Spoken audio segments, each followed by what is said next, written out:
नमस्कार, मैं हूं अरुण तोमर। आप देख रहे हैं स्वराज एक्सप्रेस। लोकसभा चुनाव की तारीखों के ऐलान के बाद भाजपा ने बस्तर में कार्यकर्ता सम्मेलन और जनसभा के माध्यम से चुनाव अभियान की शुरुआत की है। बीजेपी ने बस्तर संभाग की दोनों सीटों पर फोकस करते हुए चुनाव का शंखनाद किया है। वहीं कांग्रेस ने तंज कसा है कि बीजेपी की सरकार बनने के बाद बस्तर में विकास कार्य अवरुद्ध हो गए हैं। इसका खामियाजा बीजेपी को भुगतना पड़ेगा। देखिए खास रिपोर्ट।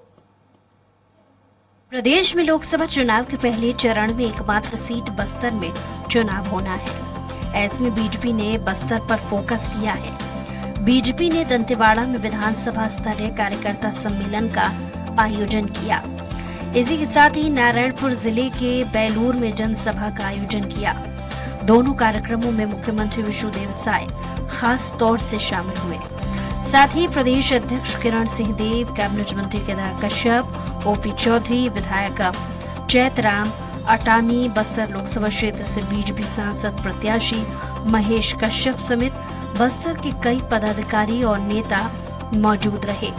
मुख्यमंत्री विष्णुदेव साय ने कहा कि हर बार दंतेवाड़ा से ही चुनाव का आगाज करते हैं, वहीं से लोकसभा चुनाव की शुरुआत कर रहे हैं। आज दंतेश्वरी माई का आशीर्वाद लेंगे, कार्यकर्ता सम्मेलन में भी शामिल होंगे।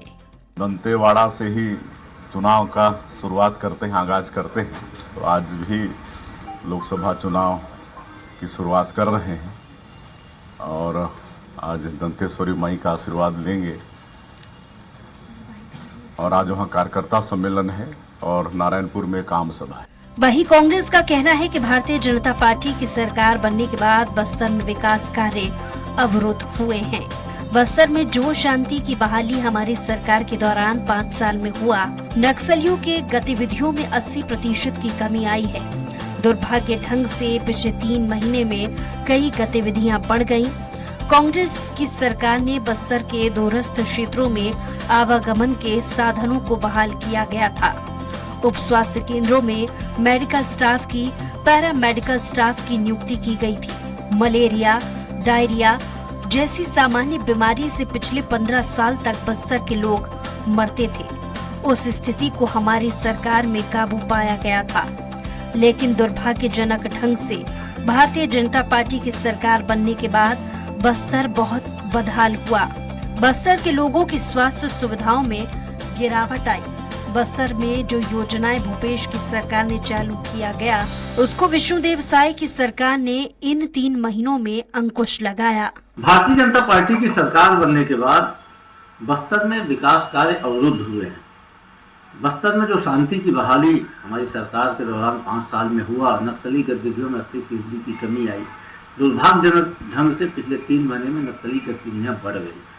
कांग्रेस की सरकार ने बस्तर के दूरस्थ क्षेत्रों में आवागमन के साधनों को बहाल किया था। उप स्वास्थ्य केंद्रों में मेडिकल स्टाफ की, पैरा मेडिकल स्टाफ की नियुक्ति की थी। मलेरिया, डायरिया जैसी सामान्य बीमारी से 15 साल तक जो बस्तर के लोग मरते थे, उस स्थिति को काबू में पाया गया था। लेकिन दुर्भाग्यजनक ढंग से भारतीय जनता पार्टी की सरकार बनने के बाद बस्तर और बदहाल हुआ। बस्तर के लोगों की स्वास्थ्य सुविधाओं में गिरावट आई। बस्तर के बारे में जो योजनाएं भूपेश सरकार ने चालू किया था, उसको विष्णुदेव सरकार के इन 3 महीनों में उसमें अंकुश लगा। बस्तर से बीजेपी के चुनाव अभियान का शंखनाद को लेकर वित्त मंत्री ओपी चौधरी ने कहा कि बीजेपी 365 दिन 24 घंटे काम करने पर विश्वास करती है।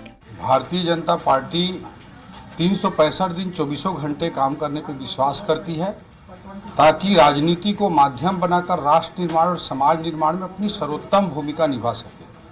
इसके लिए हम हमेशा काम करते हैं। अभी आदरणीय नरेंद्र मोदी जी का चुनाव है। वो व्यक्तित्व जिसने अपने जीवन का कण कण और पल पल इस देश के प्रगति के लिए खपा दिया, आज उस व्यक्ति को जनता जनार्दन के आशीर्वाद की आवश्यकता है। यही आशीर्वाद मांगने के लिए पूरे बस्तर क्षेत्र में, पूरे छत्तीसगढ़ में हमारे आदरणीय मुख्यमंत्री जी, हमारे प्रदेश के सह प्रभारी आदरणीय नितिन नवीन जी, हमारे सभी मंत्रीगण, सभी विधायकगण, सभी संगठन के पदाधिकारी, सभी लोग मैदान पे उतर चुके हैं और 11 में से 11 सीट 11 कमल के फूल के आशीर्वाद के रूप में छत्तीसगढ़ की जनता जनार्दन आदरणीय नरेंद्र मोदी जी को समर्पित करेगी। पीसीसी चीफ दीपक बैज का कहना है कि वे अपना काम कर रहे हैं, हम लोग अपना काम कर रहे हैं। देखिए, अब वो अपना काम कर रहे हैं, हम लोग अपना काम कर रहे हैं। कल हमारे प्रभारी छत्तीसगढ़ प्रभारी माननीय सचिन पायलट जी आ रहे हैं। जांजगीर चांपा में बैठक है, बिलासपुर में मीटिंग है, फिर परसों दिन भर डिपार्टमेंटल प्रमुखों की बैठक रखे हैं। तो इस तरह से हमारी बैठकें लगातार चल रही है और यह कि हमारा काम कहीं भी रुका नहीं है। बीजेपी अपना काम कर रही है, कांग्रेस अपना काम कर रही है। बहरहाल विधानसभा चुनाव में बस्तर बीजेपी के लिए तुरूप का इक्का साबित हुआ था। बीजेपी ने बस्तर की 12 में से 8 विधानसभा सीटों पर जीत हासिल की थी। अब लोकसभा चुनाव अभियान की शुरुआत भी बस्तर से कर प्रदेश की सभी 11 सीटों पर जीत दर्ज करने का लक्ष्य रखा गया है। हालांकि कांग्रेस की भी अपनी तैयारी है। अब देखना होगा कि इस बार बस्तर की जनता किस पर ज्यादा मेहरबान होती है। स्वराज एक्सप्रेस के लिए है रायपुर से दिलीप साहू की रिपोर्ट। इस पर ज्यादा चर्चा के लिए मौजूद हमारे साथ बीजेपी प्रवक्ता मुकेश शर्मा, कांग्रेस प्रवक्ता नीता लोधी, वरिष्ठ पत्रकार पीसी रथ जी। आप तीनों ही मेहमानों का स्वराज एक्सप्रेस में बहुत बहुत स्वागत है। मुकेश शर्मा जी, बीजेपी बस्तर सीट को जीतने का दावा कर रही है, लेकिन कांग्रेस कह रही है कि जब से आपकी सरकार बनी है छत्तीसगढ़ में, तब से विकास कार्य अवरुद्ध हो गए। मुकेश शर्मा जी, जो कहीं ना कहीं इनके जो विकास की बात थी, इनकी जो योजनाएं थी, वो धरातल में कम, कागजों में ज्यादा थी।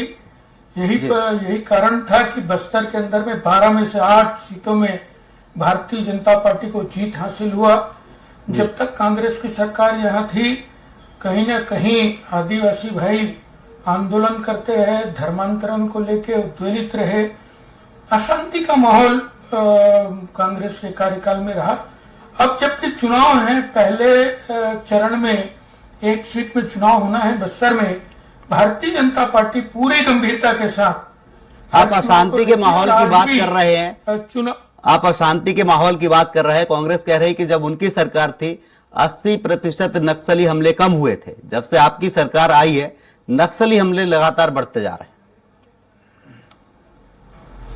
देखिए, नक्सली हमलों से भी, नक्सलियों से भी भली भांति निपटा जा रहा है। आप देख रहे होंगे लगातार समाचार पत्रों में ये बात आ रही है। और सामान्य जनमानस जो बस्तर की थी, वो आंदोलित थे और सड़क पर थे।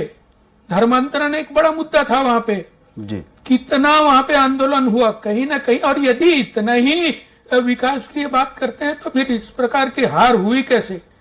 तो जनता जनार्दन सर्वोपरि होती है। आज के तारीख में जनता सब कुछ जानती है, सब कुछ समझती है कि उनके रास्ते में विकास की गति देने वाले कौन हैं, कौन सी पार्टी उनको सहूलियतें देती है, विकास करती है, ये जनता भली भांति जाती है। और अब आज भी हम पूर्व में जैसे बाकी चुनावों में भी जिस गंभीरता के साथ चुनाव लड़ते थे, आज भी मां दंतेश्वरी का आशीर्वाद लेके चुनाव का आगाज हमने किया। हमारे माननीय मुख्यमंत्री जी बस्तर लोकसभा में चुनाव का आगाज किया और पूरी गंभीरता के साथ भारतीय जनता पार्टी पूरे प्रदेश को 3 क्लस्टरों में बांट के और विधानसभा की कमेटी बना के, लोकसभा की कमेटी बनाई गई, प्रबंध कमेटी बनाई गई।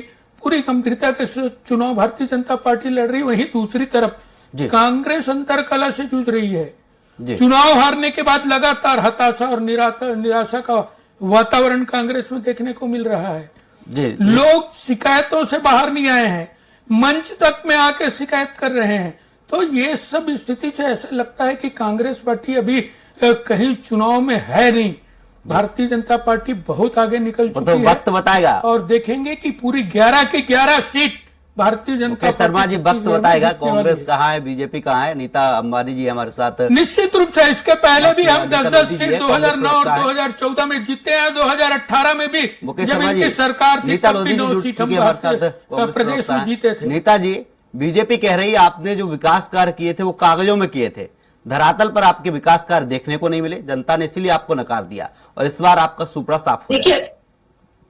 देखिए, भारतीय जनता पार्टी के नेताओं को तो ये चाहिए कि एसी के बंद कमरों से निकल कर ये बस्तर में आदिवासी भाई बहनों के बीच में चले और वहां देखे, वहां का विकास देखे। जिस प्रकार कांग्रेस ने रोडों का जाल बिछाया, 350 स्कूल जो भारतीय जनता पार्टी ने बंद कर रखे थे, उन स्कूलों को चालू किया। आत्मानंद स्कूल के नाम पर बच्चों को अंग्रेजी माध्यम की शिक्षा प्रदान की। जहां एक मेडिकल कॉलेज जगदलपुर में होता था, वहीं हमने 2 और मेडिकल कॉलेज को खोले, पैरामेडिकल स्टाफ और डॉक्टर के स्टाफ को बढ़ाया। वहां पे हमारे यहाँ जो हाट बाजार क्लिनिक था, वहां पे मलेरिया जैसे लोगों बीमारी से जो मरते थे, वो डेथ रेट में कमी आई है। आपने देखिएगा जो वनोपज था, जो केवल 7 वनोपज की स्वीकृति थी, हम लोगों ने 67 वनोपज का दर तय करा था। और ये क्या बताएंगे, भारतीय जनता पार्टी के 15 साल के कार्यकाल को जनता भूली नहीं है। यही भारतीय जनता पार्टी के 1379 लोगों को फर्जी रूप से नक्सलाइट बता के इन लोगों ने जेल में ठूस रखा था, हमारे आदिवासी भाई बहनों को। और जस्टिस पटनायक जी की रिपोर्ट के आधार पर उनको रिहा किया गया और वो आज खुशहाल होकर किसानी कर रहे हैं, खेती मजदूरी कर रहे हैं। आप ये बताएंगे, ये क्या बताएंगे, इनके पास तो प्रत्याशी तक नहीं है। आपने देखा होगा जिस प्रकार, लेकिन ये आरोप तो आप पर लगते हैं नीता लोधी जी, आरोप बीजेपी आप पर लगाती है कि आपको प्रत्याशी नहीं मिल रहे हैं। देखिए, कांग्रेस में पहले आरोप लगाया गया चिंतामणि जी को, उसके बाद ईओडब्ल्यू से नाम हटाया गया, उसके बाद इनको प्रत्याशी बना दिया गया। इनके पास कोई बीजेपी वाला नहीं था, कांग्रेसी को लेकर बीजेपी में और वहां ले जाके किया। आप बताइए, भोजराज नाग जी को जो बनाया गया है, ये वही है, बोले ना धरना आंदोलन। अभी देखिए आदिवासी गोंडवाना समाज धरना प्रदर्शन कर रहे हैं, इसलिए कि जो भोजराज नाग इनके जो प्रत्याशी है, इनकी परंपरा रही है जो महिलाओं का अपमान करता है, ये महिलाओं के उत्पीड़न और महिला अपहरण के आरोपी है। उस समय रमन सिंह सरकार में अपराध दर्ज नहीं हो पाया था। आज गोंडवाना पार्टी धरना प्रदर्शन कर रही है और रैली निकाल रही है कि ऐसे अपराधी प्रवृत्ति के लोगों को आपने टिकट दिया है। ये क्या बताएंगे? अभी आप देखिए नक्सली घटनाएं कितनी, पुलिस कैंप में, कभी कांग्रेस के शासन में पुलिस कैंप पे हमला नहीं हुआ, नक्सली हमला। अभी भारतीय जनता पार्टी के 4 महीने नहीं हुए, पुलिस कैंप पे हमला हुआ। बीजापुर में 4 लोगों की हत्या कर दी गई नक्सली बता के। कोंडापल्ली में भी 3 लोगों की हत्या कर। 1 जनवरी 2024 को बच्ची को गोली लगी और उसको बताया कि इसमें क्रॉस फायरिंग हुई, और वहां के ग्रामीण स्पष्ट रूप से बता रहे हैं कि वहां कोई क्रॉस फायरिंग तो नहीं आप हुई। क्या कहना चाह रहे हैं, जिन लोगों को पुलिस मुठभेड़ में जो लोग मारे जा रहे हैं वो नक्सली नहीं, ग्रामीण है, आदिवासी है? ये बता रहे, ये भारतीय जनता पार्टी की प्रवृत्ति रही है। 15 साल पहले जब इनका शासन था, तब 1379 लोगों को इन लोगों ने नक्सली बता के भोले भाले आदिवासियों को जेल में ठूस रखा था। आप ये बताएं, इनमें लगातार चाहे शहरी क्षेत्र में देखो चाहे ग्रामीण क्षेत्र में देखिए, आदिवासी में देखिए, हत्या लूटपाट, मतलब अपराधियों की हौसले बुलंद है भारतीय जनता पार्टी के रूप में। जी हमारे साथ वरिष्ठ पत्रकार हैं पीसी रथ जी। आप ये बताइए, एक और बात बच गई कि जब ये भारतीय जनता पार्टी में नक्सली हमला के साथ साथ आप ये बताएंगे, एनएमटीसी में जो बाहर परीक्षाएं होती थी, वो परीक्षाएं लेने का, यहाँ पे करवाने का काम करा कांग्रेस पार्टी ने किया। नंदराज पर्वत को 16-17 ने इन लोगों ने दे दिया था, गलत अलॉटमेंट हुआ है, बल्कि 2019 में हमने पास करके भेजा, उसका अंतरिम रूप नहीं दिया। नगरनार का प्लांट बेचने का, आज भी आप देखिए दीपम की साइड में नगरनार को बेचने का 20 करोड़ से ज्यादा जी नेताजी, वरिष्ठ पत्रकार हमारे साथ जुड़े हुए हैं। की पूरी प्लानिंग पीसी रथ जी, नेताजी रोकना चाहूंगा, पीसी रथ जी, बस्तर पहले मतगणना होगी, पहले आपको बताओ, पहले चरण में जो वोटिंग होगी बस्तर सीट पे होगी। बस्तर पे कांग्रेस बीजेपी दोनों लगे हुए हैं। बीजेपी का मानना है कि जब विधानसभा चुनाव हुए तो 12 की 12 सीटें उनके पक्ष में आई थी, लेकिन इस बार वहां का माहौल कैसा है? जी निश्चित रूप से तोमर जी, अभी जो चुनाव कार्यक्रम लोकसभा के घोषित हुए हैं उसमें बस्तर में सबसे पहले चुनाव होंगे, छत्तीसगढ़ में पहला बस्तर लोकसभा में चुनाव होगा, पहले चरण का मतदान होगा। तो उसके लिए दोनों राजनीतिक दल अपनी तैयारियों में लगे हैं। निश्चित रूप से भाजपा उस तैयारी में आगे निकल चुकी है, उसने अपना उम्मीदवार घोषित कर दिया और वो अलग अलग गांव कस्बों में घूम के जनसंपर्क प्रारंभ कर चुके हैं। तो और वो पुराने जमीन से जुड़े कार्यकर्ता भी आरएसएस से बहुत पहले से जुड़े हुए कार्यकर्ता रहे हैं, तो इस वजह से भाजपा अभी आगे निकलती दिखाई दे रही है। लेकिन चुनाव है ये, और चुनाव में कुछ भी कहा नहीं जा सकता। जैसे कि विधानसभा चुनाव के समय था कि भाजपा ने मात्र 2 महीने की तैयारी में ये दिखा दिया कि वो किस तरह से जीत सकती है। उसने पहले के माहौल को कांग्रेस को धराशायी करते हुए प्रदेश में अपनी वापसी की है। 15 साल तक सत्ता में रहने के बाद जो कांग्रेस को जीत हासिल हुई थी, उसके बाद फिर ये विधानसभा में ऐसा माना जा रहा था कि छत्तीसगढ़ में कांग्रेस ही सरकार बनाएगी। लेकिन 2 महीने के राष्ट्रीय नेताओं के लगातार दौरे और तमाम तरह के वायदे, घोषणाओं, गारंटियों का ऐसा भाजपा ने जाल बुना कि जनता ने उसे चुना और जनता जो है वो भाजपा की सरकार देख रही है। 3 महीने में भाजपा की सरकार ने क्या वायदे पूरे किए, किस तरह से भाजपा चल रही है, और कांग्रेस अपने कार्यकर्ता, अपने उम्मीदवार तय करने में अब तक के सफल नहीं हो पाई है। वहां किस चीज का इंतजार किया जा रहा है, किस तरह से लोकसभा के सारे उम्मीदवार कब तक कांग्रेस घोषित कर पाएगी, तो समझ में आएगा कि कांग्रेस की तैयारियों का स्तर क्या है। अभी जो वैद्य जी बता रहे थे प्रदेश अध्यक्ष की बैठकों का सिलसिला, और जो प्रभारी हैं सचिन वो पहुंच रहे हैं, और एक जो कांग्रेस शुरुआत कर रही है जिस तरह से, तो हो सकता है कांग्रेस भी तेजी से फिर आगे निकल आए और विधानसभा की तर्ज पे जैसे भाजपा ने विधानसभा में पछाड़ दिया उस तरह से कांग्रेस भी आगे निकल जाए, क्योंकि लोकतंत्र है और इसमें कुछ भी कहना, पहले से पूर्वानुमान लगाना ठीक नहीं होगा। मुद्दे बहुत सारे हैं, जैसा कि अभी कांग्रेस प्रवक्ता कह रही थी, नगरनार बहुत बड़ा मुद्दा है और केंद्र सरकार से संचालित होने वाला मुद्दा है। एनएमडीसी की भर्तियां बहुत बड़े मुद्दे हैं, ताकि वहां पर प्रदेश की जनता, प्रदेश के बेरोजगारों को हक मिल सके, उनका उनमें नौकरियों में उनका स्थान हो।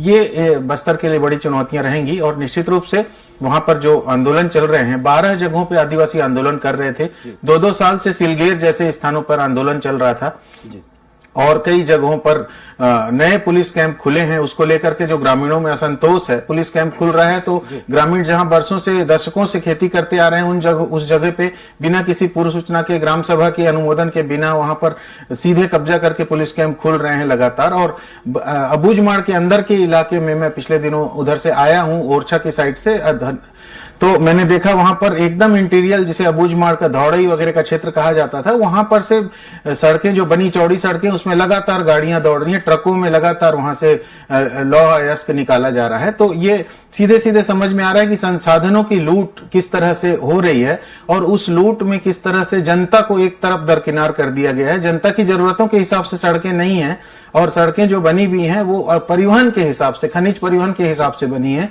अभी भी रायपुर से, जगदलपुर से सुकमा तक के जाने, जिला मुख्यालय तक जाने वाली सड़क इतनी खराब है कि लोग दंतेवाड़ा होकर के जाना पसंद करते हैं। तो सड़कों की हालत तो ये है।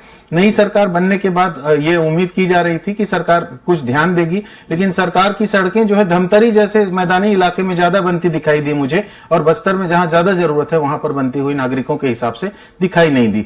तो प्राथमिकताओं का सवाल है, जनता भी अपनी प्राथमिकताएं देख करके चुनाव में वोट देगी और निश्चित रूप से दोनों पार्टियों का परफॉर्मेंस जनता तौलेगी और उस हिसाब से आगे की प्रक्रिया। मुकेश शर्मा जी है बीजेपी प्रवक्ता। मुकेश शर्मा जी, आपके शासन में 350 सरकारी स्कूल बंद किए गए, 1379 आदिवासियों को जेल में ठूस दिया, नक्सली बता दिया, और अभी जो मुठभेड़ों में लोग मारे जा रहे हैं वो नक्सली नहीं, आदिवासी हैं। आखिर बीजेपी कर क्या रही है? दमनकारी नीति अपना रही है? देखिए, भारतीय जनता पार्टी और आदिवासी भाइयों के बीच में आपसी विश्वास का परिणाम कहिए कि पिछले विधानसभा चुनाव में 12 में से 8 सीटों में यदि विजय भारतीय जनता पार्टी को विश्वास कहेंगे कि डर कहेंगे? जनता जनार्दन सर्वोपरि है, उनके विवेक पे प्रश्न चिन्ह नहीं लगाना चाहिए, उनके विवेक पे प्रश्न चिन्ह नहीं लगाना चाहिए। जनता जनार्दन सर्वोपरि है। यदि उन्होंने आशीर्वाद दिया है भारतीय जनता पार्टी को तो पूरे विवेक, पूरे गंभीरता के साथ में दिया है। रही नक्सलवाद की बात, तो नक्सलवाद के मूल में तो कांग्रेस पार्टी है। जहां नक्सलवाद शुरू हुआ बंगाल में, किसकी सरकार थी? किसकी सरकार थी? वहां से आंध्र प्रदेश आई, वहां भी किसकी सरकार थी? तो ये कहीं ना कहीं इनकी कथनी और करनी में फर्क है। ये गंभीरता से योजनाएं तो बताएंगे, ये डाटा बताएंगे, लेकिन वास्तविकता ये इनके इतना बड़ा जनादेश के बावजूद इन्होंने सम्मान नहीं किया जनादेश का। आप देखिए, बस्तर के अंदर में लोगों को सबसे पहली आवश्यकता थी तो भोजन की आवश्यकता थी, 2 टाइम भोजन उनको मिलना चाहिए था। इस बात को गंभीरता से हमारे पूर्ववर्ती सरकार ने लिया था, भारतीय जनता पार्टी की सरकार ने, और 1 रुपया में चावल देने का काम भारतीय जनता पार्टी ने शुरू किया था। तेंदुपत्ता, ये तेंदुपत्ता संग्रहण प्रमुख काम में से इनका है। तेंदुपत्ता संग्रहण के समय इनके पैरों में कांटे न चुभे, इसको लेके गंभीरता से यदि हम उनको चप्पल देते हैं, चरण पादुका देते हैं, उसको भी इन्होंने बंद किया। हम फिर से चालू किए हैं। 4000 रुपया मानक बोरा का ये लोग मूल्य देते थे, हम 5500 रुपया भी किए हैं। इसके बाद बोनस भी हम देने वाले हैं। तो कहीं ना कहीं आदिवासी भाइयों का विकास, आदिवासी भाइयों के ऊपर में विश्वास भारतीय जनता पार्टी के ऊपर में है। और हमने एक आदिवासी बहन को पूरे राष्ट्र के सर्वोच्च पद पे बिठाया है, पूरे सर्वोच्च पद पे बिठाया है। कहाँ थे ये कांग्रेस के लोग जब उनका विरोध कर रहे थे? तो कहीं ना कहीं ये कहते कुछ है, करते कुछ है। बीजेपी सभी मुद्दों पे बात करती है, महंगाई और बेरोजगारी पे बात क्यों नहीं करती? इतने बुरा हार का सामना क्यों करना पड़ा इनको? मुकेश शर्मा जी, महंगाई और बेरोजगारी पे बात क्यों नहीं होती है? डबल इंजन की सरकार है, केंद्र में आप हैं, राज्य में आप हैं, सब विषय जी सब में बात कर लीजिए। आप पूर्ववर्ती सरकार के साथ तुलना करिए, हम बेहतर स्थिति में हैं। एक एक मकान में, एक एक परिवार में केंद्र सरकार की 4-4, 5-5 पहले पेट्रोल 100 पार नहीं था, पेट्रोल अभी 100 पार हुआ है। चाहे वो मेरी बात सुन लीजिए, मेरी बात सुन लीजिए आप। यदि महतारी वेतन का लाभ उस परिवार को मिलता है तो उसी परिवार को प्रधानमंत्री आवास का भी लाभ मिलता है, उसी परिवार को उज्ज्वला गैस का भी लाभ मिलता है, उसी परिवार को नल जल के द्वारा शुद्ध पेयजल उपलब्ध कराने की व्यवस्था भी यदि करती तो भारतीय जनता पार्टी करती है, मोदी की गारंटी के तहत करती है। सीधा लाभ लोगों को पहुंचाने का काम ये हम करते हैं। हम योजनाओं को कागज में लेके नहीं घूमते हैं। यदि योजना है तो उसका ये पूर्ववर्ती सरकार जो 85% लोगों के कमीशन में चले जाते थे, ये इनके प्रधानमंत्री ने स्वीकार किया था। आज वो पैसा सीधा हितग्राही के पास पहुंचता है। ये हमारी उपलब्धि है और ये हमारा विश्वास है और ये हमारा विकास का पैमाना है। कहीं ना कहीं भ्रष्टाचार इस सरकार को बोलने का कोई हक नहीं है। मुकेश जी, आप ये बताएं। जी आप कह रहे हैं कि आदिवासियों पर अत्याचार किए गए, आदिवासियों को जेल में ठूस दिया गया। बीजेपी कह रही हमने आदिवासियों का मान बढ़ाया, सम्मान बढ़ाया। यदि राष्ट्रपति का चुनाव लड़ रही थी तो आपने कितना सहयोग किया था, बताना चाहिए आपको, बताना चाहिए आपको। मुकेश जी, आप ये बताएं। मुकेश जी, आप बताना चाहिए। राष्ट्रपति बहन यदि एक आदिवासी बहन राष्ट्रपति का चुनाव लड़ रही है तो आप कांग्रेस पार्टी क्या कर रही थी इस आदिवासी बहुल प्रदेश में? क्या किया आपने? जवाब सुन लीजिए मुकेश जी, आप जवाब सुन लीजिए। आप ये बताएं, वही राष्ट्रपति बहन हमारी जो आदिवासी थी, उनको जब संसद भवन का उद्घाटन हुआ तो उसमें हमारी राष्ट्रपति बहन को क्यों नहीं बुलाया गया? क्योंकि एक आदिवासी महिला थी। जब आपने क्या किया ये तो बताइए। आपने राष्ट्रपति भवन का भी विरोध किया। आपने तो संसद भवन का भी विरोध किया है। संसद भवन का भी विरोध किया है। संविधान पे आपको विश्वास है नहीं, संविधान पे विश्वास है नहीं आपको, संस्थाओं के ऊपर विश्वास है नहीं। आपने 2 करोड़ रोजगार दिए। आपने कहा था किसानों की आय दुगनी हो जाएगी 2022 तक। आपने किसानों की आय दुगनी की 2000 तक। आपने कहा था कि 2022 तक सबके घर पे छत होगी, मकान देंगे। आपने अपना वादा पूरा किया। आपने बोला बिल्कुल दिया आपने। प्रधानमंत्री आवास लगातार लोगों को देते रहे। 8 लाख आवास को रोकने का काम किसी ने किया है तो कांग्रेस की सरकार ने किया है। कांग्रेस की सरकार ने रोका है। 8 लाख प्रधानमंत्री आवास ये सुधारती आपके उप मुख्यमंत्री का है। आपके उप मुख्यमंत्री ने स्वीकार किया था कि हम लोगों को 8 लाख मकान देने। मुकेश शर्मा जी सुन लीजिए। मुकेश जी आप सुन लीजिए। पहले इलेक्ट्रॉल बॉन्ड का घोटाला जो किया है, आज तक का सबसे बड़ा घोटाला, लोकतंत्र की हत्या करने का और सबसे बड़ा भ्रष्टाचार करने का, चंदा लेके धंधा देने का काम किया है आपके भारतीय जनता पार्टी की सरकार ने, मोदी की सरकार ने। आप देखिए इमरजेंसी भूल गए। मोदी जी रोकना चाहूंगा। पीसी रद्दी है, वरिष्ठ पत्रकार हैं। पीसी रद्दी छत्तीसगढ़ में बीजेपी कह रही हम 11 की 11 सीटें जीतेंगे, लेकिन कांग्रेस की तरफ से अभी तक कुछ नहीं कहा गया।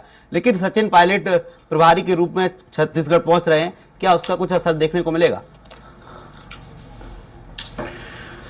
जी, कांग्रेस अपने उम्मीदवारों का जब तक के पूरी तरह से घोषणा नहीं कर पाती है तो ये तब तक ये कहना मुश्किल है कि कहां पर कांग्रेस की स्थिति मजबूत है, क्योंकि दोनों पक्षों कांग्रेस आलाकमान कह रही है हमारी बैठकें चल रही हैं, हमारी रणनीति बनी हुई है। कांग्रेस की आलाकमान बार-बार ये कह रही है बैठकों के दौर के बाद चल रही है, रणनीति बन जब उनका जी, क्योंकि कांग्रेस ने विधानसभा चुनाव के रिजल्ट के आने का इंतजार किए बिना ही जो उसके विद्रोही थे, जो कांग्रेस के उम्मीदवारों का समर्थन जिन लोगों ने नहीं किया था या भीतरघात किया था, इस तरह के लोगों को चुन चुन कर कांग्रेस से निकाला गया था। और अब जो दौर है इस चुनाव के पहले, ऐसे लोगों को, शिकायत करने वाले लोगों को कांग्रेस में जो आवेदन लेकर के आ रहे हैं उनको वापसी कांग्रेस की जा रही है। इस तरह का माहौल छत्तीसगढ़ में अभी बन रहा है और चुनाव में हर कदम, हर हफ्ते स्थितियां बदलती जाती हैं। अभी जैसा कांग्रेस में रणनीति तय होगी, कांग्रेस जिस तरह से फील्ड में आएगी, क्योंकि अभी तक के सिर्फ पूर्व मुख्यमंत्री भूपेश बघेल ही कहीं कभी कभार बयान देते हुए दिख जाते हैं, लेकिन कांग्रेस उस तरह से चुनावी मोड में फील्ड में उतरी हुई दिखाई नहीं दे रही है। अभी वो संगठनात्मक तैयारियों में ही लगी हुई है, ऐसा प्रतीत होता है। तो जब कांग्रेस के पूरी तरह से उम्मीदवार घोषित हो जाएंगे, उसके बाद कांग्रेस मैदान में कहां कितनी मजबूत है, कहां कितनी कमजोर है, ये नजर आएगा।